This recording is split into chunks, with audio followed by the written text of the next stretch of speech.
ನಮಸ್ಕಾರ ನಮಸ್ಕಾರ ನಮಸ್ಕಾರ ಕಲಿಯುಗ ಕ್ಲಾಸಸ್ಗೆ ಸ್ವಾಗತ. ನಾನು ನಿಮ್ಮ ಫೇವರೇಟ್ ಫಿಸಿಕ್ಸ್ ಟೀಚರ್ ಶ್ರೀವತ್ಸ. ಇವತ್ತು ನಾವು ಕಲಿತಾ ಇರುವಂತಹ ಟಾಪಿಕ್ ಒಂದು ಸಿಸ್ಟಮ್ ಆಫ್ ಚಾರ್ಜಸ್ ಇದ್ರೆ, ಅಂದ್ರೆ ಫಸ್ಟ್ ಏನ್ ನೋಡಿದ್ವಿ, ಒಂದು ಪಾಯಿಂಟ್ ಚಾರ್ಜ್ ಇದ್ರೆ ಪೊಟೆನ್ಶಿಯಲ್ ಹೇಗಿರುತ್ತೆ ಅಂತ ನೋಡಿದ್ವಿ, ಹೌದಾ? ಅದಾದ್ಮೇಲೆ ಏನ್ ನೋಡಿದ್ವಿ, ಅದಾದ್ಮೇಲೆ ಡೈಪೋಲ್ ಇದ್ದಾಗ ಅಲ್ಲಿ ಪೊಟೆನ್ಶಿಯಲ್ ಯಾವ ರೀತಿ ಕ್ರಿಯೇಟ್ ಆಗುತ್ತೆ ಅನ್ನೋದನ್ನ ನೋಡಿದ್ವಿ. ಇವಾಗ ಒಂದು ಚಾರ್ಜ್ ನೋಡಾಯ್ತು, ಎರಡು ಚಾರ್ಜ್ ಇದ್ದಾಗ ನೋಡಾಯ್ತು. ಇವಾಗ ಅನೇಕ ಚಾರ್ಜಸ್ ಇದ್ರೆ, ಒಂದು ಸಿಸ್ಟಮ್ ಆಫ್ ಚಾರ್ಜಸ್ ಇದ್ರೆ ಯಾವ ರೀತಿಯಾಗಿ ಪೊಟೆನ್ಶಿಯಲ್ ಇರುತ್ತೆ ಅನ್ನೋದನ್ನ ನೋಡೋಣ. ಇಟ್ಸ್ ಜಸ್ಟ್ ಎ ಕಾಮನ್ ಸೆನ್ಸಿನ ವಿಷಯ, ಓಕೆನಾ? ಸೊ ಯಾವ ರೀತಿ ಪೊಟೆನ್ಶಿಯಲ್ ಇರುತ್ತೆ ಅಂತ ಈಗ ನೋಡಿ. ಇಲ್ಲೊಂದು ಚಾರ್ಜ್ ಇದೆ ಅಂತ ಇಟ್ಕೊಳ್ಳಿ, Q1 ಅಂತ ಕರಿವ. ಇಲ್ಲೊಂದು ಯಾವ್ದೋ ಚಾರ್ಜ್ ಇದೆ, ಇದಕ್ಕೆ ನಾವು Q2 ಅಂತ ಕರಿವ. ಇಲ್ಲೊಂದು ಯಾವ್ದೋ ಚಾರ್ಜ್ ಇದೆ, ಇದಕ್ಕೆ ನಾವು Q3 ಅಂತ ಕರಿವ. ನನ್ನ ಪ್ರಶ್ನೆ ಏನಪ್ಪಾ ಅಂದ್ರೆ, ಇಲ್ಲಿ ಯಾವ್ದೋ ಪಾಯಿಂಟ್ ತಗೋತೀನಿ, ಈ ಪಾಯಿಂಟ್ ಗೆ ನಾನು ಬೇಕಾದ್ರೆ P ಅಂತ ಕರಿತೀನಿ, ಪಾಯಿಂಟ್ ಗೆ P ಅಂತ ಕರಿತೀನಿ. ಈಗ P ಪಾಯಿಂಟ್ ನಲ್ಲಿ ಪೊಟೆನ್ಶಿಯಲ್ ಎಷ್ಟಿರುತ್ತೆ ಅಂತ ಕೇಳಿದ್ರೆ ನೀವ್ ಏನ್ ಮಾಡ್ತೀರಾ? Very simple thing. ಏನ್ ಮಾಡ್ತೀರಪ್ಪ ಅಂದ್ರೆ, ಫಸ್ಟ್ ಏನ್ ಮಾಡ್ತೀರಾ, ಇದರಿಂದ ಈ ಪಾಯಿಂಟ್ ಅಲ್ಲಿ ಎಷ್ಟು ಪೊಟೆನ್ಶಿಯಲ್ ಇರಬಹುದು ಅನ್ನೋದನ್ನ ಕ್ಯಾಲ್ಕುಲೇಟ್ ಮಾಡ್ಕೋತೀರಾ, ಹೌದಾ? V1 ಅನ್ನ ಕ್ಯಾಲ್ಕುಲೇಟ್ ಮಾಡ್ಕೋತೀರಾ. ಅದಾದ್ಮೇಲೆ ಈ ಪಾಯಿಂಟ್, ಈ ಚಾರ್ಜ್ ನಿಂದ ಈ ಪಾಯಿಂಟ್ ಅಲ್ಲಿ ಎಷ್ಟು ಪೊಟೆನ್ಶಿಯಲ್ ಇದೆ ಅನ್ನೋದನ್ನ ನೋಡ್ಕೋತೀರಾ. ಇದರಿಂದ ಇರುವಂತ ಪೊಟೆನ್ಶಿಯಲ್ V2 ಅನ್ನ ಕ್ಯಾಲ್ಕುಲೇಟ್ ಮಾಡ್ತೀರಾ. ಅದಾದ್ಮೇಲೆ ಇದರಿಂದ ಇದನ್ನ V3 ಅಂತ ಕರೀವ, ಓಕೆನಾ? ಸೊ ಇಲ್ಲೊಂದು ಚಾರ್ಜ್ ಇದೆ, ಇದರಿಂದ ಇಲ್ಲಿ ಎಷ್ಟು ಪೊಟೆನ್ಶಿಯಲ್ ಇದೆ ನೋಡ್ತೀರಾ, ಅದನ್ನ V3 ಅಂತ ಕರ್ಕೋತೀರಾ, ಅದನ್ನ ಕ್ಯಾಲ್ಕುಲೇಟ್ ಮಾಡ್ಕೋತೀರಾ. ಇಲ್ಲಿ ನಮಗ್ ಬೇಕಾಗಿರೋದೇನು, ಟೋಟಲ್ ಪೊಟೆನ್ಶಿಯಲ್ ಬೇಕು. ಸೊ ಈ ಮೂರು ಪೊಟೆನ್ಶಿಯಲ್ ಗಳನ್ನ ಸಿಂಪಲ್ ಆಗಿ ಆಡ್ ಮಾಡ್ಕೋತೀರಾ. ಸೊ ಈ ಮೂರು ಪೊಟೆನ್ಶಿಯಲ್ ಗಳನ್ನ ಆಡ್ ಮಾಡ್ಕೊಂಡಿದ್ದೀರಾ, ಮೂರ್ ಚಾರ್ಜ್ ಏನ್ ಪೊಟೆನ್ಶಿಯಲ್ ಬರುತ್ತೋ ಅದನ್ನ ಆಡ್ ಮಾಡ್ಕೋತೀರಾ ಅಂತಂದ್ರೆ ಇಲ್ಲಿರುವಂತ ಟೋಟಲ್ ಪೊಟೆನ್ಶಿಯಲ್ ಸಿಕ್ಕತ್ತೆ. ಅಷ್ಟೇ ಇರೋದು ವಿಷಯ ಇಲ್ಲಿ. ಸೊ ಏನ್ ಮಾಡ್ಕೋತೀರಾ, ಸಿಂಪಲ್ ಆಗಿ ಅವುಗಳನ್ನ ಆಡ್ ಮಾಡ್ಕೋತೀರಾ. ಮತ್ತೆ ಇಲೆಕ್ಟ್ರಿಕ್ ಫೀಲ್ಡ್ ನಲ್ಲೆಲ್ಲ ನಾವು ಇದೇ ರೀತಿ ಮಾಡಿದ್ವಿ. ಎಲೆಕ್ಟ್ರಿಕ್ ಫೋರ್ಸ್ ಕಂಡುಹಿಡ್ಬೇಕಾದ್ರೆ, force due to multiple charges, ಅವೆಲ್ಲ ನಾವು ಮಾಡಿದ್ವಿ. ಬಟ್ ಫೋರ್ಸ್ ಅಂದ್ರೆ ಏನಾಗಿತ್ತು, force is a vector quantity ಆಗಿತ್ತು. ಇಲೆಕ್ಟ್ರಿಕ್ ಫೀಲ್ಡ್ ವೆಕ್ಟರ್ ಕ್ವಾಂಟಿಟಿ ಆಗಿತ್ತು. ಬಟ್ ಇಲ್ಲಿ ನಾವು ಮಾತಾಡ್ತಿರೋದು ಪೊಟೆನ್ಶಿಯಲ್ ಬಗ್ಗೆ, ಪೊಟೆನ್ಶಿಯಲ್ ಸ್ಕೇಲರ್ ಕ್ವಾಂಟಿಟಿ. ಇಲ್ಲಿ ಮತ್ತೆ ಆ ವೆಕ್ಟರ್ ಎಡಿಷನ್ ಮಾಡ್ಬೇಕು ಅನ್ನೋ ತಲೆ ಬಿಸಿನೂ ಇರಲ್ಲ. ಸಿಂಪಲ್ ಆಗಿ ಆಡ್ ಮಾಡಿಬಿಟ್ರೆ ಆಯ್ತು, ನಮ್ಗೆ ಇಲ್ಲಿ ಪೊಟೆನ್ಶಿಯಲ್ ಸಿಕ್ಕೋಗತ್ತೆ, ಸರಿನಾ? ಇಷ್ಟೇ ಇರೋದು ನಿಮ್ಮ ಟೆಕ್ಸ್ಟ್ ಬುಕ್ ನಲ್ಲಿ. ಹಾಗೇನೆ ಈ ಟೆಕ್ಸ್ಟ್ ಬುಕ್ ನ ಈ ಟಾಪಿಕ್ ಏನಿದೆಯಲ್ವಾ, ಇದರ ಲಾಸ್ಟ್ ನಲ್ಲಿ ಒಂದು ಸ್ಪೆಷಲ್ ಕೇಸ್ ಅನ್ನ ಕೊಟ್ಟಿದ್ದಾರೆ. ಏನಪ್ಪಾ ಸ್ಪೆಷಲ್ ಕೇಸು ಅಂತಂದ್ರೆ, ನಾವು ಒಂದು ಸ್ಫೆರಿಕಲ್ ಶೆಲ್ ನ ಬಗ್ಗೆ ಮಾತಾಡಿದ್ವಿ, ಹೌದಾ? ಫಸ್ಟ್ ಚಾಪ್ಟರ್ ಅಲ್ಲೆಲ್ಲ ಮಾತಾಡಿದ್ವಿ. ಈ ಸ್ಫೆರಿಕಲ್ ಶೆಲ್ ಅಂದ್ರೆ ಒಂಥರ ಈ ತೆಂಗಿನಕಾಯಿ ಹಂಗಿರತ್ತೆ, ಸರಿನಾ? ಒಳಗಡೆ ಖಾಲಿ, ತೆಂಗಿನಕಾಯಲ್ಲಿ ನೀರಿರುತ್ತೆ ಗೊತ್ತು, ಬಟ್ ಒಳಗಡೆ ಖಾಲಿ ಇರತ್ತೆ, ಹೊರಗಡೆ ಒಂದು ಕವಚ ಇರತ್ತೆ, ಶೆಲ್ ಇರತ್ತೆ ಅಂತ. ಸೇಬು ಒಂಥರ ಫುಲ್ ತುಂಬಿಕೊಂಡಿರಲ್ಲ, ದಿಸ್ ಇಸ್ ಶೆಲ್, ಸರಿನಾ? ಸೊ ಈ ಸ್ಫೆರಿಕಲ್ ಶೆಲ್ ಅಂತ ಬಂದಾಗ, ಈ ಸ್ಫೆರಿಕಲ್ ಶೆಲ್ ನ ಹೊರಗಡೆಗೆ ಎಲ್ಲಾದ್ರೂ ಎಲೆಕ್ಟ್ರಿಕ್ ಫೀಲ್ಡ್ ಅನ್ನ ಕ್ಯಾಲ್ಕುಲೇಟ್ ಮಾಡ್ಬೇಕಾದ್ರೆ ಏನ್ ಬರ್ತಾ ಇತ್ತು ಫಾರ್ಮುಲಾ? ಯಾವಾಗ ಒಂದು ಪಾಯಿಂಟ್ ಚಾರ್ಜ್ ತಗೊಂಡಾಗ ಇಲೆಕ್ಟ್ರಿಕ್ ಫೀಲ್ಡ್ ನ ಫಾರ್ಮುಲಾ ಯಾವ ರೀತಿಯಾಗಿ ಬರ್ತಾ ಇತ್ತು, ಪೂರಾ ಸ್ಫೆರಿಕಲ್ ಶೆಲ್ ತಗೊಂಡಾಗ ನಾವು ಡಿರೈವ್ ಮಾಡಿದ್ವಿ, ಗಾಸ್ ಲಾ ಹಾಕೊಂಡು, ನೆನಪಿದ್ಯಾ? ಫಸ್ಟ್ ಚಾಪ್ಟರ್ ನ ಎಂಡ್ ನಲ್ಲಿ. ಸೊ ಅವಾಗ ಯಾವ ರೀತಿ ಬರ್ತಿತ್ತು, ಪಾಯಿಂಟ್ ಚಾರ್ಜ್ ಇದ್ರೆ ಯಾವ ರೀತಿ ಬರ್ತಿತ್ತು, ಪಾಯಿಂಟ್ ಚಾರ್ಜ್ ಇದ್ರೆ 1/4πε0 into Q divided by R² ಅಂತ ಬರ್ತಾ ಇತ್ತು. ಇಲೆಕ್ಟ್ರಿಕ್ ಫೀಲ್ಡ್ ಬಗ್ಗೆ ಮಾತಾಡ್ತಿದ್ದೀನಿ, ಪೊಟೆನ್ಶಿಯಲ್ ಬಗ್ಗೆ ನಾವು ಮುಂದೆ ನೋಡೋಣ, ಸರಿನಾ? ಎಲೆಕ್ಟ್ರಿಕ್ ಫೀಲ್ಡ್ ಈ ರೀತಿಯಾಗಿ ಬರ್ತಾ ಇತ್ತು, ಹೌದಾ? ಒಂದು ಪಾಯಿಂಟ್ ಚಾರ್ಜ್ ಇದ್ರೇನು ಇದೇ ರೀತಿಯಾಗಿ ಬರುತ್ತೆ, ಅಥವಾ ನಾವು ಒಂದು ದೊಡ್ಡ ಸ್ಫೆರಿಕಲ್ ಶೆಲ್ ತಗೊಂಡ್ರೇನು ಅದ್ರದ್ದು ಎಲ್ಲ ಚಾರ್ಜು ಇದ್ರ ಸೆಂಟರ್ ನಲ್ಲಿ ಕಾನ್ಸಂಟ್ರೇಟ್ ಆಗಿರೋ ರೀತಿಲಿ ಬರುತ್ತೆ. ಅಂದ್ರೆ ದೊಡ್ಡ ಸ್ಫೆರಿಕಲ್ ಶೆಲ್ ತಗೊಂಡ್ರೇನು ಫಾರ್ಮುಲಾ ಇದೇ ರೀತಿಯಲ್ಲಿ ಬರುತ್ತೆ, ಹೌದಾ? ಹೊರಗಡೆಗೆ ಎಲೆಕ್ಟ್ರಿಕ್ ಫೀಲ್ಡ್ ಈ ರೀತಿಯಾಗಿ ಬರುತ್ತೆ. ಬಟ್ ಈ ಶೆಲ್ ನ ಒಳಗಡೆಗೆ ಎಲೆಕ್ಟ್ರಿಕ್ ಫೀಲ್ಡ್ ಎಷ್ಟಿರುತ್ತೆ? ಎಲೆಕ್ಟ್ರಿಕ್ ಫೀಲ್ಡ್ ಅಗೇನ್ ಹೇಳ್ತಾ ಇರೋದು, ಪೊಟೆನ್ಶಿಯಲ್ ಬಗ್ಗೆ ಆಮೇಲೆ ಮಾತಾಡೋಣ. ಒಳಗಡೆ ಎಲೆಕ್ಟ್ರಿಕ್ ಫೀಲ್ಡ್ ಎಷ್ಟಿರುತ್ತೆ? ಒಳಗಡೆ ಎಲೆಕ್ಟ್ರಿಕ್ ಫೀಲ್ಡ್ 0 ಇರುತ್ತೆ. ಯಾಕಪ್ಪ ಒಳಗೆ ಎಲೆಕ್ಟ್ರಿಕ್ ಫೀಲ್ಡ್ 0 ಇರತ್ತಪ್ಪ ಅಂತಂದ್ರೆ, ಈ ಒಂದು ಕಂಡಕ್ಟಿಂಗ್ ಸ್ಫೆರಿಕಲ್ ಶೆಲ್ ನಲ್ಲಿ ನಾವ್ ಯಾವ್ದಾದ್ರು ಚಾರ್ಜ್ ಕೊಟ್ವಿ ಅಂತ ಇಟ್ಕೊಳ್ಳಿ, ಸುಮಾರು ಒಂದು 10 ಚಾರ್ಜ್ ಕೊಟ್ಟೆ, ಆ 10 ಚಾರ್ಜ್ ಅಥವಾ 8 ಚಾರ್ಜ್ ಕೊಟ್ಟೆ ಅಂತ ಇಟ್ಕೊಳ್ಳಿ. ಅವಾಗ ಏನಾಗುತ್ತೆ, ಅದು ಈಕ್ವಲ್ ಆಗಿ ಡಿಸ್ಟ್ರಿಬ್ಯೂಟ್ ಆಗುತ್ತೆ ಇಡೀ ಸರ್ಫೇಸ್ ನಲ್ಲಿ, ಹೌದಾ? ಇಲ್ಲೊಂದು ಚಾರ್ಜ್, ಇಲ್ಲೊಂದು ಚಾರ್ಜ್, ಇಲ್ಲೊಂದು ಚಾರ್ಜ್, ಇಲ್ಲೊಂದು ಚಾರ್ಜ್, ಇಲ್ಲೊಂದು ಚಾರ್ಜ್, ಇಲ್ಲೊಂದು ಈ ರೀತಿಯಾಗಿ ಅದು ಡಿಸ್ಟ್ರಿಬ್ಯೂಟ್ ಆಗುತ್ತೆ, ಹೌದಾ? ಸೊ ಈ ಚಾರ್ಜ್ ಏನ್ ಎಲೆಕ್ಟ್ರಿಕ್ ಫೀಲ್ಡ್ ಕ್ರಿಯೇಟ್ ಮಾಡ್ತಾ ಇದೆಯೋ, ಈ ಚಾರ್ಜ್ ಆ ಎಲೆಕ್ಟ್ರಿಕ್ ಫೀಲ್ಡ್ ಅನ್ನ ಕ್ಯಾನ್ಸಲ್ ಔಟ್ ಮಾಡುತ್ತೆ. ಸೊ ಅದೇ ರೀತಿಯಲ್ಲಿ ಎಲ್ಲ ಎಲೆಕ್ಟ್ರಿಕ್ ಫೀಲ್ಡ್ಸ್ ಕ್ಯಾನ್ಸಲ್ ಆಗಿ ಒಟ್ನಲ್ಲಿ ಸ್ಫೆರಿಕಲ್ ಶೆಲ್ ನ ಒಳಗಡೆಗೆ ಎಷ್ಟು ಎಲೆಕ್ಟ್ರಿಕ್ ಫೀಲ್ಡ್ ಬರುತ್ತಪ್ಪ ಕೇಳಿದ್ರೆ 0 ಬರುತ್ತೆ, ಸರಿನಾ? ಎಲೆಕ್ಟ್ರಿಕ್ ಫೀಲ್ಡ್ ನ ಕಥೆ ಇದಾಗಿತ್ತು. ಇವಾಗ ಪೊಟೆನ್ಶಿಯಲ್ ಬಗ್ಗೆ ನೋಡೋಣ, ಸರಿನಾ? ಸೊ ನಮಗ್ ಗೊತ್ತು ಒಂದು ಸ್ಫೆರಿಕಲ್ ಶೆಲ್ ಯಾವ ರೀತಿಯಾಗಿ ಬಿಹೇವ್ ಮಾಡುತ್ತೆ. ಸ್ಫೆರಿಕಲ್ ಶೆಲ್ ಒಂದು ಪಾಯಿಂಟ್ ಚಾರ್ಜ್ ನ ತರನೇ ಬಿಹೇವ್ ಮಾಡುತ್ತೆ. ಪೊಟೆನ್ಶಿಯಲ್ ವಿಷಯದಲ್ಲೂ ಹಂಗೇನೆ. ಒಂದು ಸ್ಫೆರಿಕಲ್ ಶೆಲ್ ಇದೆ, ಚಾರ್ಜ್ಡ್ ಸ್ಫೆರಿಕಲ್ ಶೆಲ್ ಇದೆ, ಇದು ಚಾರ್ಜ್ಡ್ ಸ್ಫೆರಿಕಲ್ ಸ್ಪಿಯರ್ ಇದೆ. ಇಲ್ಲಿ ಸ್ಪಿಯರ್ ಸ್ಪೆರಿಕಲ್ ಆಗಿರೋದಲ್ವಾ, ಐ ನೋ ದಟ್. ಬಟ್ ಈಗ ಹೊರಗಡೆ ಈ ಪಾಯಿಂಟ್ ನಲ್ಲಿ ನಂಗೇನು, ಇಲ್ಲಿ ಪೊಟೆನ್ಶಿಯಲ್ ನೋಡ್ಕೋಬೇಕಪ್ಪ, ಅದು ಎಷ್ಟಿರುತ್ತೆ? ಇಲ್ಲಿ ಚಾರ್ಜ್ ಡಿಸ್ಟ್ರಿಬ್ಯೂಷನ್ ಆಗಿದೆ, ಸ್ಪೆರಿಕಲ್ ಅಲ್ಲಿ ಡಿಸ್ಟ್ರಿಬ್ಯೂಷನ್ ಆಗಿದೆ. ಸೊ ಇದು ಕೂಡ ಪಾಯಿಂಟ್ ಚಾರ್ಜ್ ರೀತಿಲೇ ಬಿಹೇವ್ ಮಾಡುತ್ತೆ. ಪಾಯಿಂಟ್ ಚಾರ್ಜ್ ನಲ್ಲಿ ಎಲೆಕ್ಟ್ರಿಕ್ ಪೊಟೆನ್ಶಿಯಲ್ ಕಂಡುಹಿಡಿಯೋದಕ್ಕೆ ನಾವು ಏನ್ ಯೂಸ್ ಮಾಡ್ಕೊಂಡಿದ್ವೋ ಅದೇ ಫಾರ್ಮುಲಾ ಇಲ್ಲೂ ಬರ್ಬೇಕಾಯ್ತು, ಹೌದಾ? ಸೊ ಹೊರಗಡೆ ಪೊಟೆನ್ಶಿಯಲ್ ಎಷ್ಟು ಬರುತ್ತಪ್ಪ ಅಂತಂದ್ರೆ 1/4πε0 into Q divided by R ಅಂತ ಬರುತ್ತೆ. ಸರಿನಾ? ಯಾವಾಗ ಇದರ ಸೆಂಟರ್ ನಿಂದ ಇಲ್ಲಿರುವಂತ ಡಿಸ್ಟೆನ್ಸ್ ಏನಿದೆಯೋ ಇದನ್ನ ನಾವು ಆರ್ ಅಂತ ಕರೆಯೋಣ. ಈ ಡಿಸ್ಟೆನ್ಸ್ ಅನ್ನ ಆರ್ ಅಂತ ಕರೆಯೋಣ. ಈ ಸ್ಫಿಯರ್ ಇದೆಯಲ್ವಾ, ಈ ಸ್ಫಿಯರ್ ನ ರೇಡಿಯಸ್ ಇದಂತಾರೆ ರೇಡಿಯಸ್. ಈ ರೇಡಿಯಸ್ ಅನ್ನ ನಾವು ಕ್ಯಾಪಿಟಲ್ ಆರ್ ಅಂತ ಕರೆಯುವ. ಸ್ಮಾಲ್ ಆರ್ ಅಂತಂದ್ರೆ ಏನು? ಇದ್ರ ಸೆಂಟರ್ ನಿಂದ ಹೊರಗಡೆಗಿರುವಂತ ಒಂದು ಪಾಯಿಂಟ್. ಸರಿನಾ? ಕ್ಯಾಪಿಟಲ್ ಆರ್ ಅಂತಂದ್ರೆ ನಾವು ಯಾವ್ದಕ್ಕೆ ಕನ್ಸಿಡರ್ ಮಾಡಿದ್ವಿ? ಇದ್ರ ಸೆಂಟರ್ ನಿಂದ ಆ ರೇಡಿಯಸ್, ಆ ಸ್ಫಿಯರ್ ನ ರೇಡಿಯಸ್ ಅನ್ನ ನಾವು ಕ್ಯಾಪಿಟಲ್ ಆರ್ ಅಂತ ಕರ್ಕೊಂಡಿದೀವಿ. ಸರಿನಾ? ಸೊ ಹೊರಗಡೆ ಪಾಯಿಂಟ್ ಗೆ ಕನ್ಸಿಡರ್ ಮಾಡಿದ್ರೆ ಪೊಟೆನ್ಶಿಯಲ್ ಯಾವ ರೀತಿಯಾಗಿ ಬರುತ್ತೆ? ಈ ರೀತಿಯಾಗಿ ಬರುತ್ತೆ. ಅದು ಒಂದು ಪಾಯಿಂಟ್ ಚಾರ್ಜ್ ಇಟ್ಟಾಗ ಯಾವ ರೀತಿ ಪೊಟೆನ್ಶಿಯಲ್, ನೀವು ಸ್ವಲ್ಪ ಹಿಂದಿಂದೆಲ್ಲ ಪಾರ್ಟ್ಸ್ ನೋಡ್ರೋ, ಇದ್ರ ಹಿಂದಿನ ಪಾರ್ಟ್ ನೋಡ್ರೋ, ಅವಾಗ ಏನು point charge, potential due to a point charge ನೋಡಿದ್ದೀನಲ್ವಾ, ಅಲ್ಲಿ ಯಾವ ರೀತಿ ಫಾರ್ಮುಲಾ ಬಂದಿತ್ತು? ನಾವು ಡಿರೈವ್ ಮಾಡಿರೋದೇ ಫಾರ್ಮುಲಾ ಈ ರೀತಿಯಾಗಿ ಬಂದಿತ್ತು. ಸೊ ಸೇಮ್ ಫಾರ್ಮುಲಾ ಇಲ್ಲೂ ಬರುತ್ತೆ. ಇದರ ಡಿರೈವೇಶನ್ ಎಲ್ಲ ಏನಿಲ್ಲಪ್ಪ, common sense. So common sense ಇಂದಾನೆ ಹೇಳೋದು ಏನು, ಸ್ಪೆರಿಕಲ್ ಶೆಲ್ ಒಂದು ಪಾಯಿಂಟ್ ಚಾರ್ಜ್ ರೀತಿಯಲ್ಲಿ ಬಿಹೇವ್ ಮಾಡುತ್ತೆ ಅಂತ. ಆಯ್ತಾ? ಸೊ ಈಗ ಒಳಗಡೆ ಪೊಟೆನ್ಶಿಯಲ್ ಎಷ್ಟಿರುತ್ತೆ ಅನ್ನೋದು ನಮಗೆ ಬೇಕಲ್ವಾ? ಒಳಗಡೆ ಇಲೆಕ್ಟ್ರಿಕ್ ಫೀಲ್ಡ್ ಅಂತೂ 0, ಬಟ್ ಪೊಟೆನ್ಶಿಯಲ್ ಎಷ್ಟಿರುತ್ತೆ ಅನ್ನೋದು ಬೇಕಲ್ವಾ? ಪೊಟೆನ್ಶಿಯಲ್ ಎಷ್ಟಿರುತ್ತೆ ಹಾಗಾದ್ರೆ? ಇಲ್ಲಿ ಪೊಟೆನ್ಶಿಯಲ್ 0 ಆಗಿ ಬಿಡತ್ತಾ? ಪೊಟೆನ್ಶಿಯಲ್ 0 ಆಗಿ ಬಿಡಲ್ಲ. ಯಾಕೆ? ಎಲೆಕ್ಟ್ರಿಕ್ ಫೀಲ್ಡ್ ವಿಷಯದಲ್ಲಿ ಏನಾಗಿತ್ತು? ಇಲ್ಲಿಂದ ಬರೋ ಎಲೆಕ್ಟ್ರಿಕ್ ಫೀಲ್ಡ್ ಇದ್ರ ಎಲೆಕ್ಟ್ರಿಕ್ ಫೀಲ್ಡ್ ಕ್ಯಾನ್ಸಲ್ ಆಗ್ತಿತ್ತು. ಹೀಗೆ ಒಳಗಡೆಗಿರುವ ಎಲ್ಲ ಎಲೆಕ್ಟ್ರಿಕ್ ಫೀಲ್ಡ್ ಕ್ಯಾನ್ಸಲ್ ಆಗ್ತಿತ್ತು. ಯಾಕೆ? Electric field is a vector quantity. So opposite direction ಅಲ್ಲಿರೋದು ಕ್ಯಾನ್ಸಲ್ ಆಗಿಬಿಡ್ತಿತ್ತು. ಬಟ್ ನಾವಿವಾಗ ಪೊಟೆನ್ಶಿಯಲ್ ಬಗ್ಗೆ ಮಾತಾಡ್ತಾ ಇದೀವಿ. Is potential a vector quantity guys? Potential vector ಕ್ವಾಂಟಿಟಿನಾ? ಪೊಟೆನ್ಶಿಯಲ್ ವೆಕ್ಟರ್ ಕ್ವಾಂಟಿಟಿ ಅಲ್ಲ, ಅದು ಸ್ಕೇಲರ್ ಕ್ವಾಂಟಿಟಿ, ಹೌದಾ? ಸೊ ಅದು ಅಪೋಸಿಟ್ ಡೈರೆಕ್ಷನ್ ಇದೆ ಅಂದ ತಕ್ಷಣ ಪೊಟೆನ್ಶಿಯಲ್ ಕ್ಯಾನ್ಸಲ್ ಆಗಿ ಬಿಡಲ್ಲ. ಪೊಟೆನ್ಶಿಯಲ್ 0 ಆಗಲ್ಲ ಒಳಗಡೆ ಅನ್ನೋದಂತೂ ಕ್ಲಿಯರ್ ಆಯ್ತು, ಹೌದಾ? ಹಾಗಾದ್ರೆ ಎಷ್ಟಿರುತ್ತೆ? ನಾನೊಂದು ಕ್ಲೂ ಕೊಡ್ತೀನಿ. ಎಷ್ಟಿರತ್ತಪ್ಪ ಅಂತಂದ್ರೆ, ಈ ಸರ್ಫೇಸ್ ನಲ್ಲಿ ಪೊಟೆನ್ಶಿಯಲ್ ಎಷ್ಟಿರುತ್ತೋ, ಸರ್ಫೇಸ್ ಅಂದ್ರೆ ಆ ಗೋಳದ ಮೇಲ್ಮೈನಲ್ಲಿ ಎಷ್ಟು ಪೊಟೆನ್ಶಿಯಲ್ ಇರುತ್ತೋ ಅಷ್ಟೇ ಪೊಟೆನ್ಶಿಯಲ್ ಒಳಗಡೆ ಎಲ್ಲಿ ಬೇಕಾದ್ರೂ ಇರುತ್ತೆ ಅಂತ. ಅಂದ್ರೆ ಈಗ ನೋಡ್ರಿ, ನಿಮ್ದು ಈ ಸ್ಫಿಯರ್ ಇದೆ, ಹೌದಾ? ಈ ಸ್ಫಿಯರ್ ನಲ್ಲಿ ಅಥವಾ ಒಂದು ಚಾರ್ಜ್ ಇದೆ ಅಂತ ಇಟ್ಕೊಳ್ಳಿ. ಇಲ್ಲಿ ಈ ಚಾರ್ಜ್ ನಿಂದ ದೂರ ಹೋಗ್ತಾ ಇದ್ದಂಗೆ ಈ ಪಾಯಿಂಟ್ ತಗೊಂಡ್ರೆ ಪೊಟೆನ್ಶಿಯಲ್ ಇರುತ್ತೆ, ಈ ಪಾಯಿಂಟ್ ತಗೊಂಡ್ರೆ ಅದಕ್ಕಿಂತ ಕಮ್ಮಿ ಪೊಟೆನ್ಶಿಯಲ್, ಈ ಪಾಯಿಂಟ್ ತಗೊಂಡ್ರೆ ಅದಕ್ಕಿಂತ ಕಮ್ಮಿ ಪೊಟೆನ್ಶಿಯಲ್. ಈ ರೀತಿ ದೂರ ಹೋಗ್ತಿದ್ದಂಗೂ ಪೊಟೆನ್ಶಿಯಲ್ ಕಮ್ಮಿ ಆಗ್ತಾ ಹೋಗುತ್ತೆ. ಬಟ್ ಈ ಸ್ಫಿಯರ್ ನ ಒಳಗಡೆಗೆ ನೀವು ಯಾವುದೇ ಪಾಯಿಂಟ್ ಅನ್ನ ಕನ್ಸಿಡರ್ ಮಾಡಿ, ಹೊರಗಡೆ ಇರೋ ಸರ್ಫೇಸ್ ಕನ್ಸಿಡರ್ ಮಾಡ್ರಿ, ಅಥವಾ ಒಳಗಡೆ ಇಲ್ಲಿ ಕನ್ಸಿಡರ್ ಮಾಡ್ರಿ, ಇಲ್ಲಿ ಕನ್ಸಿಡರ್ ಮಾಡ್ರಿ, ಇಲ್ಲಿ ಕನ್ಸಿಡರ್ ಮಾಡ್ರಿ, ಇಲ್ಲಿ ಕನ್ಸಿಡರ್ ಮಾಡ್ರಿ, ಯಾವುದೇ ಪಾಯಿಂಟ್ ಅನ್ನ ಕನ್ಸಿಡರ್ ಮಾಡಿದ್ರೂ ಕೂಡ ಆ ಎಲ್ಲಾ ಪಾಯಿಂಟ್ ಗಳಲ್ಲೂ ಪೊಟೆನ್ಶಿಯಲ್ ಸೇಮ್ ಇರುತ್ತೆ.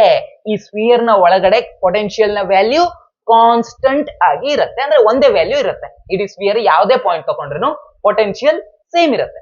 ಹಾಗಾದ್ರೆ ಎಷ್ಟಿರುತ್ತೆ? ನಾನು ಆಲ್ರೆಡಿ ಹೇಳಿದೆ, ಸರ್ಫೇಸ್ ನಲ್ಲಿ ಎಷ್ಟು ಪೊಟೆನ್ಶಿಯಲ್ ಇರುತ್ತೋ ಅಷ್ಟೇ ಇರುತ್ತೆ ಅಂತ, ಹೌದಾ? ಸೊ ಸರ್ಫೇಸ್ ನಲ್ಲಿ ಎಷ್ಟು ಪೊಟೆನ್ಶಿಯಲ್ ಇರುತ್ತೆ ನಾವು ಆಲ್ರೆಡಿ ತಿಳ್ಕೊಂಡಿದ್ದೇವೆ. ಇದು ಸ್ಫೆರಿಕಲ್ ಚಾರ್ಜ್ ಡಿಸ್ಟ್ರಿಬ್ಯೂಷನ್ ಆಗಿರೋದ್ರಿಂದ ಇದ್ರದ್ದು ಎಲ್ಲಾ ಚಾರ್ಜು ಇದರ ಸೆಂಟರ್ ನ ಒಂದೇ ಪಾಯಿಂಟ್ ನಲ್ಲಿ ಕಾನ್ಸಂಟ್ರೇಟ್ ಆಗಿರೋ ತರ ಇರುತ್ತೆ ಅಂತ, ಹೌದಾ? ಆ ರೀತಿ ನಾವು ಕನ್ಸಿಡರ್ ಮಾಡಬಹುದು ಅಂತ ನಾನು ಆಲ್ರೆಡಿ ಹೇಳಿದ್ದೆ. ಸೊ ಇಲ್ಲಿ ಚಾರ್ಜ್ ಇದೆ ಅಂತ ಕನ್ಸಿಡರ್ ಮಾಡಿ, ನಮಗೆ ಬೇಕಾಗಿರೋ ಸರ್ಫೇಸ್ ನಲ್ಲಿ ಎಷ್ಟು ಬೇಕು ಅಲ್ವಾ? ಸೊ ಸರ್ಫೇಸ್ ನಲ್ಲಿ ನಾ ಯಾವ್ದಾದ್ರು ಒಂದು ಪಾಯಿಂಟ್ ಅನ್ನ ಕನ್ಸಿಡರ್ ಮಾಡ್ತೇನೆ. ಸೊ ಚಾರ್ಜ್ ಇಲ್ಲಿದೆ, ನಮ್ಗೆ ಬೇಕಾಗಿರೋ ಪಾಯಿಂಟ್ ಇಲ್ಲಿದೆ. ಸೊ ಡಿಸ್ಟೆನ್ಸ್ ಏನಾಗ್ಬೇಕಾಯ್ತಪ್ಪ? ಡಿಸ್ಟೆನ್ಸ್ ರೇಡಿಯಸ್ ನಷ್ಟೇ ಆಗ್ಬೇಕಾಯ್ತು. ಸೊ ಡಿಸ್ಟೆನ್ಸ್ ಏನಾಗ್ಬೇಕಾಯ್ತು? ಕ್ಯಾಪಿಟಲ್ ಆರ್ ಆಗ್ಬೇಕಾಯ್ತು, ಹೌದಾ?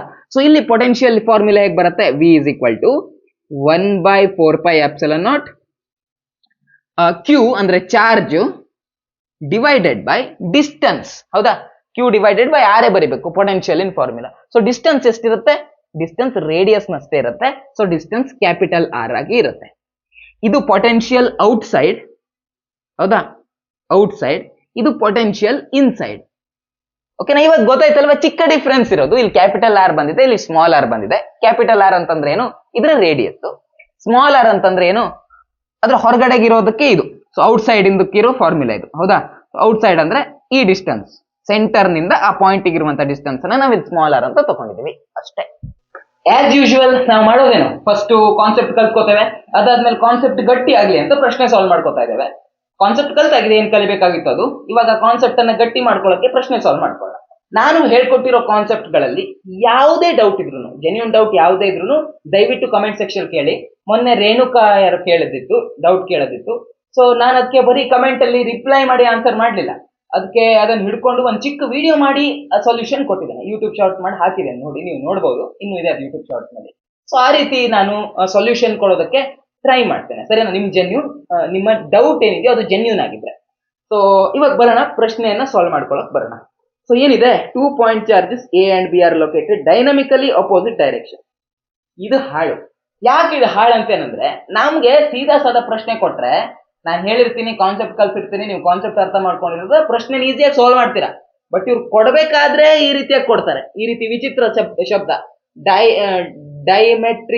Diametrically opposite direction. ಸೊ ಈ ರೀತಿ ಶಬ್ದದ ಅರ್ಥ ನಾವು ತಿಳ್ಕೊಳ್ಳೋದು ಬಾರಿ ಮುಖ್ಯ ಆಗಿರುತ್ತೆ. ಸೊ ಅದನ್ನ ಅರ್ಥ ಮಾಡ್ಕೊಳ್ಳೋಣ. ಸೊ ಈ ರೀತಿ ನಮ್ದು ಏನಾಗುತ್ತೆ ಅಂದ್ರೆ, ನಾನು ಡೈಲಿ ಅಂತಷ್ಟು ಪ್ರಶ್ನೆ ಮಾಡ್ತಾ ಹೋಗ್ತೀನಿ. ಮುಖ್ಯ ಉದ್ದೇಶ ಏನಪ್ಪಾ ಅಂದ್ರೆ, ನೀವು ಡೈರೆಕ್ಟ್ ಆಗಿ ಮಾಡೋ ಕೆಪಾಸಿಟಿ ನಿಮ್ಗಿರುತ್ತೆ, ಬಟ್ ಡೈಲಿ 2-3 ಮಾಡಿಸ್ತಾ ಇರೋದು ಯಾಕಪ್ಪ ಅಂದ್ರೆ, ಈ ರೀತಿ ವಿಚಿತ್ರ ಶಬ್ದಗಳು ಬರ್ತಾವಲ್ಲ, ಮೇನ್ ಈ ವಿಚಿತ್ರ ಶಬ್ದಗಳ ಅರ್ಥ ನಿಮ್ಗಾಗ್ಲಿ ಅನ್ನೋದೇ, ಸರಿನಾ? ಅವ್ರು ಏನ್ ಹೇಳ್ತಿದಾರಪ್ಪ ಅಂದ್ರೆ, ಇಲ್ಲೊಂದು ಚಾರ್ಜ್ ಇದೆ, ಸರಿನಾ? ಆ ಚಾರ್ಜ್ ಇರೋದು ಎಷ್ಟು? ಆ ಚಾರ್ಜ್ ಇರೋದು 2 ಮೈಕ್ರೋ ಕೂಲಂ, ಸರಿನಾ? ಸೊ ಆ ಚಾರ್ಜ್ ಇರೋದು 2 ಮೈಕ್ರೋ ಕೂಲಂ. 2 ಪಾಯಿಂಟ್ ಇದಾವಂತೆ, ಒಂದು ಪಾಯಿಂಟ್ ಎ, ಇನ್ನೊಂದು ಪಾಯಿಂಟ್ ಬಿ. ಸೊ ಅದು ಹೇಗಿದೆ? Diametrically opposite direction. ಅಂದ್ರೆ ಏನು? ಇಲ್ಲಿ ಪಾಯಿಂಟ್ ಎ ಇದೆ, ಇದ್ರ diametrically opposite direction, ಇಲ್ಲೆಲ್ಲೋ point B ಇದೆ ಅಂತ ಅಷ್ಟೇ. ಸೊ ಇವನ್ 3 ಸೇರಿಸಿದ್ರೆ ಒಂದು ಸ್ಟ್ರೇಟ್ ಲೈನ್ ಆಗುತ್ತೆ. ಸೊ ಈ ರೀತಿ ಇರುವಂತಹ ಈ 2 ಪಾಯಿಂಟ್ ಇದೆಯಲ್ವಾ, ಇದನ್ನ ನಾವು ಡಯಾಮೆಟ್ರಿಕಲಿ ಅಪೋಸಿಟ್ ಅಂತ ಕರಿಬಹುದು, ಸರಿನಾ? ಇವಾಗ ಅರ್ಥ ಆಯ್ತಲ್ವಾ ಡಯಾಮೆಟ್ರಿಕಲಿ ಅಪೋಸಿಟ್ ಡೈರೆಕ್ಷನ್ ಅಂದ್ರೆ ಏನು ಅಂತ? ಗೊತ್ತಾಯ್ತಲ್ವಾ? ಅಷ್ಟಾದ್ರೂ ಸಾಕು, ಅಷ್ಟಾದ್ರೆ ಏನೂ ಇಲ್ಲ ಕ್ವಶನ್ ಅಲ್ಲಿ. Very very very easy question, ಸರಿನಾ? ಸೊ ಅಷ್ಟಿದೆ ಅಂತೆ.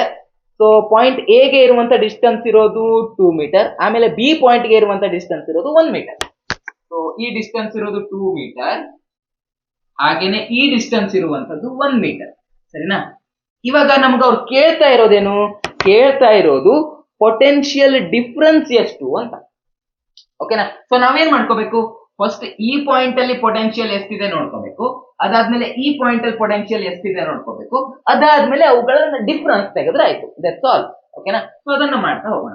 ಸೊ ಪೊಟೆನ್ಶಿಯಲ್ ತೆಗೆಯೋದಕ್ಕೆ ಏನಪ್ಪ ಫಾರ್ಮುಲಾ? V = 1/, ಒಂದು ಪಾಯಿಂಟ್ ಚಾರ್ಜ್ ಇದೆ, ಅದರಿಂದಾಗಿ ಏನ್ ಪೊಟೆನ್ಶಿಯಲ್ ಕ್ರಿಯೇಟ್ ಆಗ್ತಿದೆಯೋ ಅದನ್ನ ನೋಡ್ತಿದ್ದೇವೆ ನಾವು. So potential due to point charge ಅನ್ನ ನಾವಿಲ್ಲಿ ನೋಡ್ಬೇಕು, ಸರಿನಾ? ಸೊ ಏನ್ ಬರುತ್ತೆ? 1/4πε0 into Q divided by R ಅಂತ ಬರುತ್ತೆ, ಹೌದಾ? ಸೊ ಫಸ್ಟ್ ಏನ್ ಮಾಡೋಣ, ಪೊಟೆನ್ಶಿಯಲ್ ಎಟ್ ಪಾಯಿಂಟ್ ಎ ನೋಡೋಣ. VA potential at point A, ಓಕೆನಾ? ಸೊ ಈ ಪಾಯಿಂಟ್ ನಲ್ಲಿ ಪೊಟೆನ್ಶಿಯಲ್ ಎಷ್ಟು ಅಂತ ನೋಡೋಣ. 1/4πε0 ನ ವ್ಯಾಲ್ಯೂ ಏನ್ ಬರುತ್ತಪ್ಪ? 9 × 10⁻⁹ ಬರುತ್ತೆ, ಹೌದಾ? ಅದನ್ನ ಬರ್ಕೊಂಡೆ. ಕ್ಯೂ ಜಾಗದಲ್ಲಿ ಏನ್ ಬರಿಬಹುದು? ಇದು ಒಂದೇ ಚಾರ್ಜ್ ಇರೋದು, ಸೊ ಕ್ಯೂ ಜಾಗದಲ್ಲಿ 2 ಮೈಕ್ರೋ ಕೂಲಂ ಅಂತ ಬರಿಬಹುದು. ಮೈಕ್ರೋ ಅಂತಂದ್ರೆ 10⁻⁶ ಡಿವೈಡೆಡ್ ಬೈ ಆರ್. ಆರ್ ಅಂತಂದ್ರೆ ಡಿಸ್ಟೆನ್ಸ್ ಎಷ್ಟಿದೆ? 2 ಮೀಟರ್ ಇದೆ, ಸೊ 2 ಅಂತ ಬರ್ಕೋತೀವಿ, ಸರಿನಾ? ಸೊ 2 ಕ್ಯಾನ್ಸಲ್ ಆಗುತ್ತೆ, ಉಳ್ಕೊಂಡಿರೋದು ಇಲ್ಲಿ 9 ಉಳ್ಕೋತು. 10⁻9 ಇದೆ, ಇಲ್ಲಿ 10⁻⁶ ಇದೆ. ಅದನ್ನ ಮಾಡಿದ್ರೆ ಏನ್ ಬರುತ್ತೆ? 10⁻3 ಅಂತ ಬರುತ್ತೆ, ಕರೆಕ್ಟಾ? ಎನಿ ಮಿಸ್ಟೇಕ್ ಇಲ್ಲ. ಸೊ ಈ ರೀತಿಯಾಗಿ ಬರುತ್ತೆ. ಈಗ ಪೊಟೆನ್ಶಿಯಲ್ ಎಟ್ ಪಾಯಿಂಟ್ ಬಿ ನೋಡೋಣ. ಇದು ಎಷ್ಟು ಬರುತ್ತೆ? ಇದು ಬರೋದು 9 × 10⁻⁹, ಹೌದಾ? ಇದೇ ಫಾರ್ಮುಲಾ ಹಾಕ್ಬೇಕು ತಾನೆ? ಸೊ ಇದು ಬರೋದು 9 × 10⁻⁹. ಅದಾದ್ಮೇಲೆ ಕ್ಯೂ ಚಾರ್ಜ್ ಎಷ್ಟಿದೆ? ಇದಿದೆ, ಸೊ 2 ಮೈಕ್ರೋ ಕೂಲಂ. 2 ಮೈಕ್ರೋ ಅಂತಂದ್ರೆ 10⁻⁶, ಆಯ್ತಾ? 2 ಮೈಕ್ರೋ ಕೂಲಂ ಬರಲಾಯ್ತು. ಡಿವೈಡೆಡ್ ಬೈ ಡಿಸ್ಟೆನ್ಸ್ ಎಷ್ಟಿದೆ? 1 ಮೀಟರ್ ಇದೆ. ಸೊ ಇಷ್ಟಾಯ್ತು, ಹೌದಾ? ಸೊ ವಿ ಮಾಡಿದ್ರೆ ಎಷ್ಟು ಬರುತ್ತೆ? ವಿ ಮಾಡಿದ್ರೆ ಬರೋದು 9 ಇಂಟು ಇದೆಷ್ಟು ಬರುತ್ತೆ? 9 × 2 ಮಾಡ್ರು. 9 × 2 ಮಾಡಿದ್ರೆ 18 ಬರುತ್ತೆ, ಹೌದಾ? 18 × 10⁻3 ಅನ್ನೋದು ನಮ್ಮ ಆನ್ಸರ್ ಬರುತ್ತೆ. ಸೊ ಇದು ಪೊಟೆನ್ಶಿಯಲ್ ಆಗಿರೋದ್ರಿಂದ ಇದನ್ನು ನಾವು ವೋಲ್ಟ್ ನಲ್ಲಿ ಹೇಳ್ತೀವಿ, ಬಟ್ ನಮ್ಗೆ ಅವ್ರು ಕೇಳ್ತಾ ಇರೋದು potential difference between A and B. So ಮೊದಲು ಎ ಪೊಟೆನ್ಶಿಯಲ್ ತಗೊಳ್ಳೋಣ. ಎ ಅಂಡ್ ಬಿ ಅಂತ ಹೇಳ್ತಾರಲ್ವಾ, so A potential minus B potential ಮಾಡೋಣ. ಸೊ ಎ ಪೊಟೆನ್ಶಿಯಲ್ ಇರೋದೆಷ್ಟು? 9 ಇದೆ, 9 × 10⁻3. B potential ಎಷ್ಟಿರೋದು? 18 ಇರೋದು, ಮೈನಸ್ 18 × 10⁻3. ಸೊ ಇದನ್ನು ಮಾಡಿದ್ರೆ ಎಷ್ಟು ಬರುತ್ತಪ್ಪ? -9 ಬರುತ್ತೆ, ಕರೆಕ್ಟಾ? -9 × 10⁻3 ಅಂತ ಬರುತ್ತೆ. ಎಲ್ಲಾದ್ರೂ ಇದೆಯಾ? ಇದೆ, ಆಪ್ಷನ್ ಸಿ ನಲ್ಲಿ ಇದೆ. ಸೊ ಆಪ್ಷನ್ ಸಿ ಇಲ್ಲಿ ಸರಿಯಾಗಿರುವಂತ ಆನ್ಸರ್. ಓಕೆನಾ, ಇಷ್ಟೇ, ವೆರಿ ಸಿಂಪಲ್ ಇತ್ತು. ಎರಡನೇದು ಮಾಡ್ತೀನಿ, ಮೂರನೇದು ನಿಮ್ಗೆ ಹೋಮ್ವರ್ಕ್. ಮೂರನೇದು ನಿಮ್ಗೆ ಹೋಮ್ವರ್ಕ್. ಈ ಹೋಮ್ವರ್ಕ್ ಕೊಡ್ತೀನಲ್ವಾ, ಈ ಹೋಮ್ವರ್ಕ್ ಕೊಟ್ಟಾದ್ಮೇಲೆ ನೀವು ವಿಡಿಯೋ ಪಾಸ್ ಮಾಡ್ಕೊಂಡು ಅದನ್ನ ಸಾಲ್ವ್ ಮಾಡ್ಬಿಡಿ. ನಾನು ಎರಡನೇದು ಸಾಲ್ವ್ ಮಾಡ್ತೀನಲ್ವಾ, ಅದಾದ್ಮೇಲೆ ನೀವು ವಿಡಿಯೋ ಪಾಸ್ ಮಾಡ್ಕೊಂಡು ಈ ಪ್ರಶ್ನೆಗೆ ಆನ್ಸರ್ ನ ಹುಡುಕಿ, ಅಂದ್ರೆ ನೀವೇ ಸಾಲ್ವ್ ಮಾಡಿ, ಎಲ್ಲ ಇಂಟರ್ನೆಟ್ ಅಲ್ಲಿ ಹುಡುಕಿ ಆನ್ಸರ್ ಮಾಡೋದಲ್ಲ, ನೀವೇ ಸಾಲ್ವ್ ಮಾಡ್ಬೇಕು. ನಿಮ್ಮ ಆನ್ಸರ್ ಎಷ್ಟು ಬಂತು ಅಂತ ಕಮೆಂಟ್ ಮಾಡಿ. ನಿಮ್ಮ ಆನ್ಸರ್ ಕರೆಕ್ಟ್ ಆಗಿದ್ರೆ ನಾನು ಕಲಿಯುಗ ಕ್ಲಾಸಸ್ ಕಡೆಯಿಂದ ಒಂದು ಹಾರ್ಟ್ ಕೊಡ್ತೇನೆ, ಸರಿನಾ? ಮತ್ತೆ ಇದರ ಸೊಲ್ಯೂಷನ್ ನಾನು ಮಾಡಿಸಲ್ವಾ? ಹಾಗಾದ್ರೆ ಸೊಲ್ಯೂಷನ್ ಅನ್ನ ಮಾಡಿಸ್ತೇನೆ. ಸೊಲ್ಯೂಷನ್ ಇನ್ನು ಒಂದು ಚಿಕ್ಕ ವಿಡಿಯೋ ಮಾಡ್ಕೊಂಡು ನಮ್ಮ ವಾಟ್ಸ್ಆಪ್ ಚಾನಲ್ ಮತ್ತೆ ಟೆಲಿಗ್ರಾಮ್ ಚಾನಲ್ ಅಲ್ಲಿ ನಿಮ್ಗೆ ಶೇರ್ ಮಾಡ್ತೇನೆ, ಸರಿನಾ? ಸೊ ವಾಟ್ಸ್ಆಪ್ ಚಾನಲ್ ಮತ್ತೆ ಟೆಲಿಗ್ರಾಮ್ ಚಾನಲ್ಗೆ ನೀವು ಇನ್ನ ಜಾಯ್ನ್ ಆಗಿಲ್ಲ ಅಂತಂದ್ರೆ ಲಿಂಕ್ ಡಿಸ್ಕ್ರಿಪ್ಷನ್ ಅಲ್ಲಿ ಇರುತ್ತೆ, ಹಾಗೇನೆ ಪಿನ್ನಡ್ ಕಮೆಂಟ್ ಅಲ್ಲಿ ಇರುತ್ತೆ. ನೀವು ಇದನ್ನ ಓಪನ್ ಮಾಡ್ಕೊಂಡು ಹೋಗಿ ಸೀದಾ ಅಲ್ಲಿ ಜಾಯ್ನ್ ಆಗಬಹುದು, ಸರಿನಾ? ಇವಾಗ ಟೈಮ್ ವೇಸ್ಟ್ ಮಾಡೋದು ಬೇಡ, ಡೈರೆಕ್ಟ್ ಆಗಿ ಬರೋಣ, ವಿಷಯಕ್ಕೆ ಬರೋಣ. ಎರಡನೇ ಪ್ರಶ್ನೆ ಸಾಲ್ವ್ ಮಾಡೋಣ, ಓಕೆನಾ? ಸೊ ಎರಡನೇ ಪ್ರಶ್ನೆಯಲ್ಲಿ ಏನ್ ಕೇಳ್ತಾ ಇದಾರೆ ಅವರು? ಈ ಬೋರ್ಡ್ ಒಂದ್ಸಲ ರಬ್ ಮಾಡ್ಕೊಬಿಡ್ತೀನಿ. ಎರಡನೇ ಪ್ರಶ್ನೆಯಲ್ಲಿ ಏನ್ ಕೇಳ್ತಾ ಇದ್ದಾರೆ ಅವರು? ಒಂದ್ಸಲ ಓದ್ಕೊಳ್ರ ಪ್ರಶ್ನೆನ. ಪ್ರಶ್ನೆಯಲ್ಲಿ ಏನ್ ಕೇಳ್ತಿದಾರಪ್ಪ ಅಂತಂದ್ರೆ, 2 point charges of 10 microcoulomb and 20 microcoulomb are placed in free space 2 centimeter apart. ಎರಡು ಚಾರ್ಜ್ ಇದೆ ಅಂತ, ಒಂದಿರೋದು ಎಷ್ಟು? ಒಂದು ಇರೋದು 10 ಮೈಕ್ರೋಕೂಲಮ್, ಇನ್ನೊಂದು 20 ಮೈಕ್ರೋಕೂಲಮ್, ಓಕೆನಾ? ಇದಿರೋದು 10 ಮೈಕ್ರೋಕೂಲಮ್, ಇನ್ನೊಂದಿರೋದು 20 ಮೈಕ್ರೋಕೂಲಮ್, ಸರಿನಾ? ಸೊ ಇದರ ನಡುವಿನ ಡಿಸ್ಟೆನ್ಸ್ ಎಷ್ಟಿದೆ ಅಂತೆ? ಡಿಸ್ಟೆನ್ಸ್ ಇರೋದು 2 ಸೆಂಟಿಮೀಟರ್ ಇದೆ ಅಂತೆ. ಸೊ ಈ ಡಿಸ್ಟೆನ್ಸ್ ಎಷ್ಟಿದೆ? ಡಿಸ್ಟೆನ್ಸ್ ಇರೋದು 2 ಸೆಂಟಿಮೀಟರ್, ಸರಿನಾ? ಪ್ರಶ್ನೆ ಏನ್ ಕೇಳ್ತಾ ಇದಾರಪ್ಪ ಅಂತಂದ್ರೆ, find the electric potential at the middle point of the line joining two charges. ನಾವ್ ಇವಾಗ ಎಲ್ಲಿ ನೋಡ್ಬೇಕು? ಇವೆರಡರ ಸರಿ ಮಿಡಲ್ ಪಾಯಿಂಟ್ ನಲ್ಲಿ ನೋಡ್ಬೇಕು. ಸೊ ಈ ಮಿಡಲ್ ಪಾಯಿಂಟ್ ನಲ್ಲಿ ಪೊಟೆನ್ಶಿಯಲ್ ಎಷ್ಟು ಅಂತ ಕೇಳ್ತಾ ಇದ್ದಾರೆ. ಸೊ ಸಿಂಪಲ್ ಆಗಿ ನಮ್ಗೆ ಏನ್ ಮಾಡಿದ್ದಾರೆ, ಎರಡು ಬೇರೆ ಬೇರೆ ಚಾರ್ಜ್ ಕೊಟ್ಟಿದ್ದಾರೆ, ಈ ಪಾಯಿಂಟ್ ಅಲ್ಲಿ ಪೊಟೆನ್ಶಿಯಲ್ ಎಷ್ಟು ಬರುತ್ತೆ ಅಂತ ಕೇಳಿದ್ದಾರೆ. ಇಟ್ಸ್ ವೆರಿ ಸಿಂಪಲ್ ಕ್ವಶನ್, ಹೌದಾ? ಸೊ ನಾವು ಇವತ್ತು ಕಲ್ತಿರೋ ಕಾನ್ಸೆಪ್ಟ್ ಅನ್ನ ಅಪ್ಲೈ ಮಾಡೋದಿಲ್ಲ. ಇಲ್ಲಿಂದ ಎಷ್ಟು ಪೊಟೆನ್ಶಿಯಲ್ ಆಗುತ್ತೆ ಕ್ಯಾಲ್ಕುಲೇಟ್ ಮಾಡೋದು, ಇಲ್ಲಿಂದ ಎಷ್ಟು ಪೊಟೆನ್ಶಿಯಲ್ ಆಗುತ್ತೆ ಅಂತ ಕ್ಯಾಲ್ಕುಲೇಟ್ ಮಾಡೋದು. ಆಮೇಲೆ ಏನ್ ಮಾಡ್ತೀರಾ? ಇಲ್ಲಿ ಟೋಟಲ್ ಪೊಟೆನ್ಶಿಯಲ್ ತೆಗೆಯೋದಕ್ಕೆ ಸಿಂಪಲ್ ಆಗಿ ಎರಡನ್ನು ಆಡ್ ಮಾಡ್ಕೊಳ್ತೀರಾ, ಹೌದಾ? Simple thing. ಪೊಟೆನ್ಶಿಯಲ್ ಡಿಫರೆನ್ಸ್ ಬಗ್ಗೆ ಏನು ಕೇಳಿಲ್ಲ ಅವರು, ಬರೀ ಪೊಟೆನ್ಶಿಯಲ್ ಎಷ್ಟಾಗುತ್ತೆ, ಇಲ್ಲಿ ಟೋಟಲ್ ಪೊಟೆನ್ಶಿಯಲ್ ಎಷ್ಟಾಗುತ್ತೆ ಅಂತ ಕೇಳಿದ್ದಾರೆ, ಹೌದಾ? ಸೊ ಅದನ್ನ ಮಾಡ್ತಾ ಹೋಗೋಣ. ಡಿಫರೆನ್ಸ್ ಅಂದ್ರೆ ಏನ್ ಮಾಡ್ಬೇಕು ನಾವು? ಪೊಟೆನ್ಶಿಯಲ್ ಡಿಫರೆನ್ಸ್ ಕೇಳಿದ್ರೆ ಏನ್ ಮಾಡ್ಬೇಕು? ಮೈನಸ್ ಮಾಡ್ಕೋಬೇಕು. ಇಲ್ಲಿ ಮೈನಸ್ ಮಾಡಕ್ ಕೇಳ್ತಿದಾರಾ? ಇಲ್ಲ, ಈ ಪಾಯಿಂಟ್ ಅಲ್ಲಿ ಸಿಗುವಂತ ಟೋಟಲ್ ಪೊಟೆನ್ಶಿಯಲ್ ಎಷ್ಟು ಅಂತ ಕೇಳ್ತಿದ್ದಾರೆ. ಸೊ ಡೈರೆಕ್ಟ್ ಆಗಿ ಆಡ್ ಮಾಡಿದ್ರೆ ಆಯ್ತು, ಹೌದಾ? ಸೊ ಆ ಕೆಲಸವನ್ನ ಮಾಡೋಣ. ಸೊ ಈ ಪಾಯಿಂಟ್ ಇಂದ ಇಲ್ಲಿ ಪೊಟೆನ್ಶಿಯಲ್ ಎಷ್ಟು ಬರುತ್ತೆ ನೋಡೋಣ. ಸೊ ವಿ ಫಾರ್ಮುಲಾ ಒಂದ್ಸಲ ಬರ್ಕೊಂಬಿಡಿ, ನಿಮ್ಗೆ ಇದರಿಂದ ಪ್ರಾಕ್ಟೀಸು ಆಗುತ್ತೆ. 1/4πε0 into q divided by r. Suppose q divided by r square ಇತ್ತಪ್ಪ, ಅದು ಯಾವ್ದ್ರ ಫಾರ್ಮುಲಾ ನೆನ್ಪು ಮಾಡೋದಕ್ಕೆ ಕೇಳ್ತಾ ಇದ್ದಾನೆ. q divided by r square ಇದ್ರೆ ಅದು ಎಲೆಕ್ಟ್ರಿಕ್ ಫೀಲ್ಡ್ ನ ಫಾರ್ಮುಲಾ ಆಗ್ತಿತ್ತು, ಪೊಟೆನ್ಶಿಯಲ್ ನ ಫಾರ್ಮುಲಾ ಇಷ್ಟೇ ಬರುತ್ತೆ, ಸರಿನಾ? ಸೊ ಇವಾಗ ನಾವೇನ್ ಮಾಡೋಣ, ಕಂಡುಹಿಡಿಯೋಣ. So we 10 coulomb charge first ನೋಡೋಣ. ಸೊ ವಿ 10 ಅಂತ ಬರ್ಕೋತೀನಿ, 10 ಮೈಕ್ರೋ ಕೂಲಮ್ ಇಂದು. ಸೊ 1/4πε0 ಅಂತಂದ್ರೆ 9 into 10⁻9, ಹೌದಾ? ಸೊ ಕ್ಯೂ ಜಾಗದಲ್ಲಿ ಏನ್ ಬರಿಬಹುದು? ಫಸ್ಟ್ ಈ ಚಾರ್ಜ್ ಬಗ್ಗೆ ಮಾತಾಡ್ತಿದ್ರಲ್ವಾ, ಸೊ 10 ಮೈಕ್ರೋ ಕೂಲಮ್ ಅಂತ ಹೇಳ್ತಾ ಇದ್ದಾರೆ. ಮೈಕ್ರೋ ಅಂತಂದ್ರೆ ಎಷ್ಟಪ್ಪ? 10⁻⁻6, ಹೌದಾ? So divided by distance. Distance ಎಷ್ಟು ಕೇಳಿದ್ರೆ 2 ಸೆಂಟಿಮೀಟರ್ ಅಂತ ಬರೆದು ಬಿಡ್ತೀರಾ? ಹೀಗೆ ಬರೆದ್ರೆ ರಾಂಗ್ ಆಗುತ್ತೆ. ಯಾಕಂದ್ರೆ ನಮಗೆ ಈ ಚಾರ್ಜ್ ನಿಂದ ಈ ಪಾಯಿಂಟ್ ಅಲ್ಲಿ ಪೊಟೆನ್ಶಿಯಲ್ ಎಷ್ಟು ಅನ್ನೋದು ಬೇಕು. ಸೊ ನಮ್ಗೆ ಈ ಡಿಸ್ಟೆನ್ಸ್ ಅನ್ನ ನಾವು ಕನ್ಸಿಡರ್ ಮಾಡಬೇಕು. ಈ ಡಿಸ್ಟೆನ್ಸ್ 2 ಸೆಂಟಿಮೀಟರ್ ಇದೆ, ಸೊ ಈ ಡಿಸ್ಟೆನ್ಸ್ ಅದ್ರ ಅರ್ಧ ಇರುತ್ತಾನೆ. ಸೊ ಈ ಡಿಸ್ಟೆನ್ಸ್ ಎಷ್ಟು ಇರ್ಬೇಕಾಯ್ತು? 1 ಸೆಂಟಿಮೀಟರ್ ಇರ್ಬೇಕು. ಸೊ ಡಿಸ್ಟೆನ್ಸ್ ನ ಜಾಗದಲ್ಲಿ ನಾವೇನ್ ಬರೀಬೇಕು? 1 ಸೆಂಟಿಮೀಟರ್. ಸೆಂಟಿ ಅಂತಂದ್ರೆ 10⁻⁻2. ಸೊ ಇದನ್ನ ನಾವಿಲ್ಲಿ ಬರಿಬೇಕಾಯ್ತು, ಸರಿನಾ? ಸೊ ಕ್ಯಾಲ್ಕುಲೇಷನ್ ಮಾಡೋಣ, ಏನಾಗುತ್ತೆ ನೋಡೋಣ.